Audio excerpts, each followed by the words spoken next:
Amul the taste of India, इसे सभी ने पिया भी होगा और यस खाया भी होगा।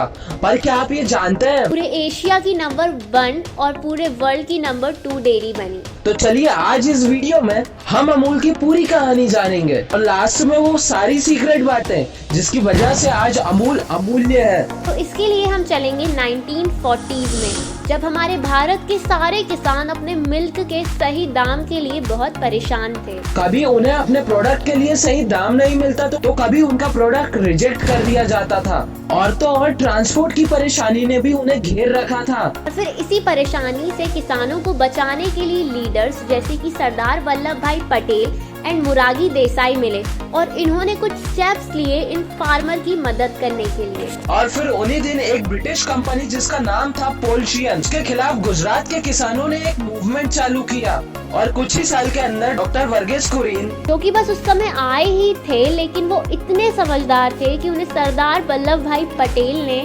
इंस्पायर किया कि अब वो ही इस मूवमेंट को आगे ले जाएं और फिर Amul the wide revolution of India शुरू हो गया। और हर कोई ना कोई बिजनेस शुरू होता है किसी एक प्रॉब्लम को सोल्व करने के लिए। ठीक वैसे ही ये भी बिजनेस शुरू हुआ था किसान, जो कि हमारे नेशन के बैकबोन है, उनकी मदद के लिए। और अब आपका इंतजार खत्म होता है क्योंकि आप उस सक्सेस फैक्टर्स पे बात करेंगे जिनकी वजह से आज अमूल पे हम बात कर रहे हैं।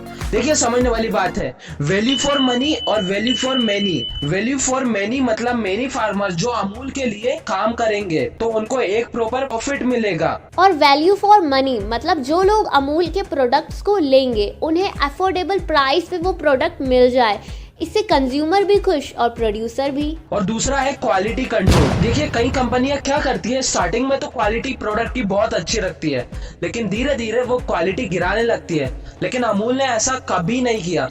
अमूल ने अपनी क्वालिटी को और इम्प्रूव किया। और तीसरा बहुत इम्पोर्टेंट पॉइंट जो कि है लो कॉस्ट स्ट्रेटेजी। आप जितनी भी FMCGs को देखेंगे वो सभी 15% पैसे लगाती हैं डिस्ट्रीब्यूशन में, लेकिन अमूल सिर्फ 5%। जी हाँ, बिल्कुल सही सुन रहे हैं आप, सिर्फ और सिर्फ 5%। लास्ट और सबसे इम्पोर्टेंट है रिकरिंग रेवेन्यू मॉडल। देखिए स्टार्टिंग में तो अमूल ने सिर्फ दूध बेचा, लेकिन उसी दूध के पैसे से फिर उन्होंने डाला आइसक्रीम, पनीर और चीज। और अमूल के बाकी प्रोडक्ट्स के नाम आप हमें बताएंगे कमेंट सेक्शन में।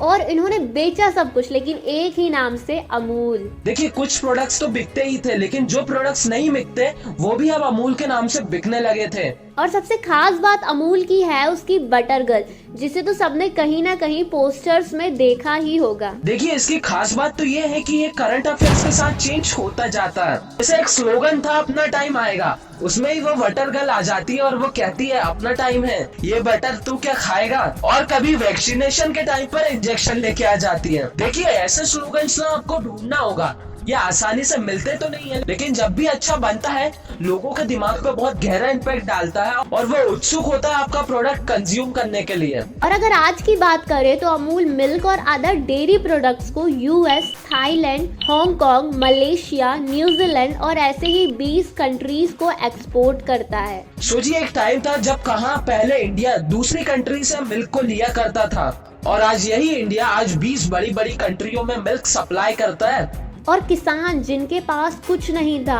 आज उनके पास वो सब कुछ है जो बड़े बड़े बिजनेसमैन के पास है। किसने दिलाया? अमूल ने। तो अमूल की मेहनत और अचीवमेंट के लिए एक लाइक तो बनता है और ऐसी केस स्टडीज के लिए